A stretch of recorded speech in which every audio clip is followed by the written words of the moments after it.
Hello, everyone. I am the Zan Man. And today, we're not talking about Pixar. We're not talking about Inside Out 2. I already wrote an article about that. You could check that in the bio. We're not here to talk about Lego Pixar. We're not here to talk about these very well designed, well detailed and executed sets. Ooh, this one, for instance, I got recently. I've been wanting it for years. But we're not here to talk about any of that today. All that is going in the bin because we don't need to talk about the Up House. Very interesting, very well executed set. We're here to talk about sets that are underappreciated, particularly one set that I don't think gets enough I don't think gets its flowers. I don't think a lot of people look at it and think, man, this is a great set. It's a set that I personally consider to be um an all-timer for me, which I think no, I know whenever people hear that, just kind of balk at me and just kind of laugh at me. Um, it's really necessary for me at least because I've been having this conversation over and over again, and I just need to compile my thoughts about this set. So we live in a time of Lego where a lot feels very detailed. Now, it's not sets like these, 4 plus, for instance, where it gets everything it needs to do and just doesn't. We live in a time where a lot of sets are very detailed. For instance, this set right here, the Droideka. Some people feel that's over detailed or that it's too small for its size. I am someone who believes I see this, I think it's worth $65. I see the detail, I see that it has the action figure features, and I think, wow, that's really cool. And it does everything so well. It can roll up in a ball too. That's a very nice feature that wasn't necessary. We're not here to talk about that set. And then recently I got one set, Isabel's house from Lego Animal Crossing. All this tiny house, right? Not a lot of detail that you can see, not a lot of complicated building techniques. It does everything that says on the tin very well. It does what it sets out to do very, very well. I remember when I was building this and I built it recently, I was thinking, wow, like it does everything that it needs to do and just does it so well.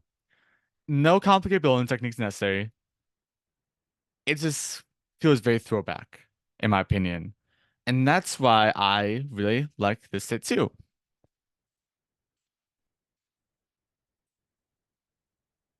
We don't need to talk about that set either. We're not here to talk about that set today either. We're here to talk about a set that doesn't get its flowers. We're here to talk about the 2022 Lego Star Wars Boba Fett's Throne Room. It's a set that people instantly compare to the 2012 Jabba's Palace and its companion set, the 2013 Rancor Pit. Both sets at the time, massive sets. 2012 set was one of $20 at the time. Very big sets. Uses a lot of big pieces. The 2013 Rainbow Pair also used a lot of big pieces. And as a result, people saw how big it was and how it saw it do everything that I wanted to do very well. And people just immediately think, and rightly so in my opinion, that wow, this is an all-time Lego Star Wars set. A set that people still admire to this day. That's a very hard thing to do, especially with how many Lego Star Wars sets there have been. So that's part of the reason why people look at this set right here, right? and think this is disappointment. This is a set that does not do everything that it sets out to do well, or that this set that is just hideous and just is terrible. I don't believe that. In fact, I think this is one of the best Lego Star Wars sets ever.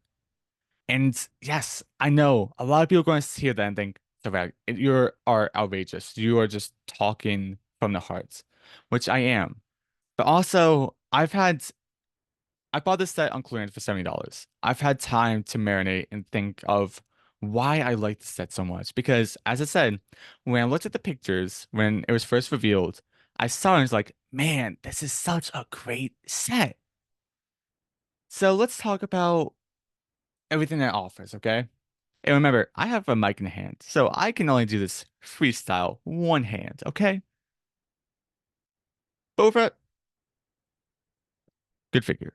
Okay. Armored Boba Fett, good figure. Recray, good figure as well, not detailed, not super detailed. It does a lot well. I like the back printed on the heads, especially. Good morning guards, you can never go wrong with, especially the newer design that was introduced in the Jabba's palace set with that new headpiece. Babe Fortuna, you know, I've heard a lot of criticism that maybe he should be a lot bigger, like accentuate his fat a lot better. This is a good figure. I think it's okay. We got oh my God, I should have thought about this better when I picked it up. All right, there we go. I meant like displaying the figures. We got this guy, new head, very cool. We got her as well. I like the hair. I like the attire as well. I think the printing is very nice, especially. Fennec Shand without the helmet, which is something that did upset fans at the time. I remember that conversation being brought up a lot, but again, very good figure, I think. So that leaves us with this. $100 at the time, overpriced. I agree with that sentiment. When I got on 70, I was very happy with it, but I also think if I bought this for 100, I would be very upset. I understand the conversation. So let's go through this piece by piece. We got this tower right here. Okay. I think it's a very good tower. I think, yes, it looks very shrunken. I know the 2012 one was a lot taller, but just think of what it does. Okay. Let's think of what it sets out to do. We got this door. Okay. We got the eye as well peeking out. The door drops down. Mine has a lot of friction. I don't know why. But I know that this is supposed to like slam down. You got this turret right here can move around. It's got a ball joint on it.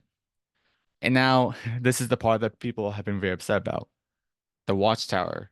Because there's a gap right here that is meant for the door to slide in and out. But there's one spot right here where you can put a figure. And I think given its limitations, it does what it's supposed to do very well. There's a control panel right here as well. Coffee mug, stairs.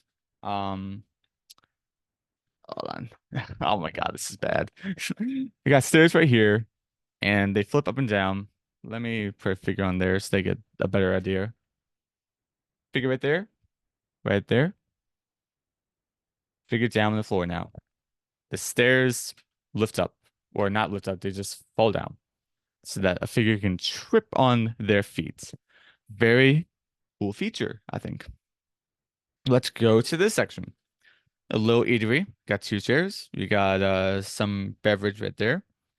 You got a very nice detailed outside as well. A nice design, nice pattern on there. A little vent. And then you got a lot of space up here to display figures. And then you got a you got a bucket right there, and it stores two grenades. It does what it sets out to do very well. Boba Fett's throne, or at the time it's Babe Fortuna's throne, slides out. On the old one, this section right here would open up so that figures can fall through the 2013 Rancor Pit companion set. this right here because that's not the intent of the set. This is just a grate. Represents what it's supposed to represent very well. This space is now used for storage for a Beskar and some weapons. Throne itself, very nicely detailed, I think. Nice stickers right there and there. Would be nicer with prints. Sure, I'll get that. This lever right here, you can release so that figures can fall off, particularly Bid Fortuna as advertised. Nice detail on the front. I like that a lot. Yeah, back pretty bare, but it's supposed to be. Um, Greats on top here. I remember at the time that people speculated that, oh, maybe there'd be a companion set like the Rancor Pit in Jabba's throne room. Maybe there could be a companion set to go on top here because people just thought this is outlandish. There should be more to go along with the set.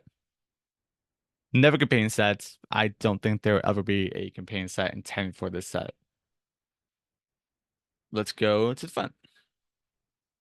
Um, so this is where the dentiment of the set comes into play, because people look at this and think it is under detailed. It does not look that great.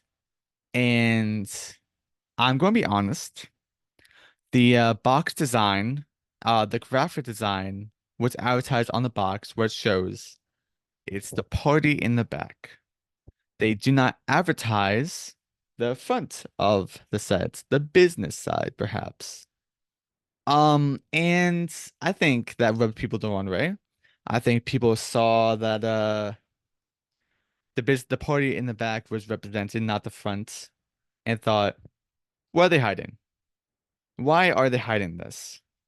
And some YouTubers, um, they've made efforts to make the front look better. They've made efforts to expand the sets.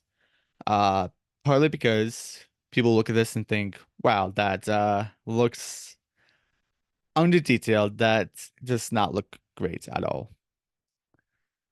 When I see this, I see same similar design as 2012 one. Does what it set out to do. Even especially given its limitations, okay? Because this part right here, if I can get it to work, this part right here opens up. 6 studs of space right here. The 6 studs in length. And the snake right here, that's cool. It's a nice little thing to include. Little eatery right here. Okay. Some other doohickeys. I don't know what they're meant for.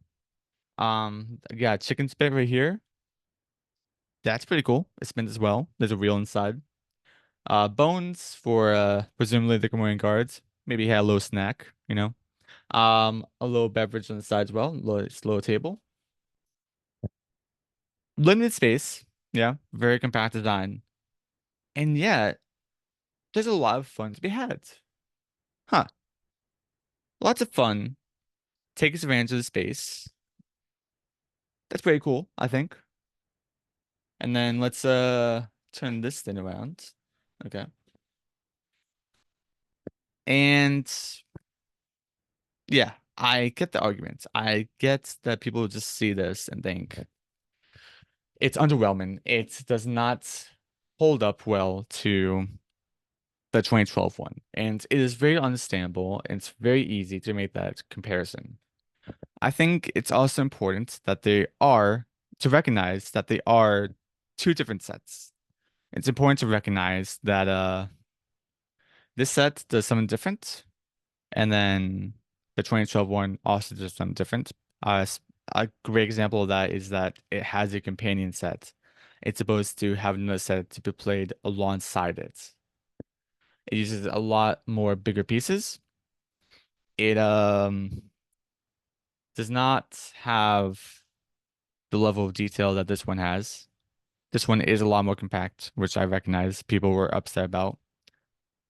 I just think that in a world that we live in with the Lego current ecosystem, where there are a bunch of very detailed sets, that it gets very easy to think, why isn't this set so detailed? And it's important to also recognize that there are the age recommendations on the box for a reason. Because for the 18 plus sets with this Droideka right here, this serves a different purpose than this set. This is a display model that does have some play functionality to it, sure. But this one is supposed to be a play set. Play set. It's meant to be played with. The reason why it doesn't have so much detail is because that's not the purpose of the set. The purpose of the set is to be played with. That's why it has such this nice level of interior. And that's why I think the set designers, I think by the graphic team behind the set, decided to highlight the interior of the sets, not the exterior, because there's not that much play with the exterior. And yes, I think it would be nice to show the exterior as well. And I am kind of upset that it didn't at the time. But this serves a different purpose. I think people need to realize that more. And I think that's why a lot of people are disappointed by this set. I love it. I think it's great. And that's my closing remarks. I know people are going to have different opinions. I'd love to hear those opinions in the comments. But please also consider what I also had to say. All right. I think we had a good talk. See you next time.